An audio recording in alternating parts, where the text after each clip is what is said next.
এই জিনের মসজিদ সম্পর্কে কিছু গল্প কাহিনী আজও শোনা যায়।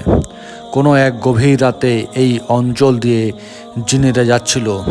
তাদের এই জায়গাটি খুব পছন্দ হয়। তারা রাতের মধ্যে মসজিদ নির্মাণের কাজ শুরু করে দেয়, কিন্তু চারিদিকে আলো ফুটে উঠলে তারা মসজিদের কাজ অসম্পূর্ণ রেখেই চলে যায় এবং মসজিদটি পরবর্তী 100 বছর গম্ভীরহীন অবস্থায় দাঁড়িয়ে থাকে। এই জিনের মসজিদ সম্পর্কে কিছু গল্প কাহিনী আজও শোনা যায়। কোনো এক গভীর রাতে এই অঞ্চল দিয়ে জিনেরা যাচ্ছিল। তাদের এই জায়গাটি খুব পছন্দ হয়।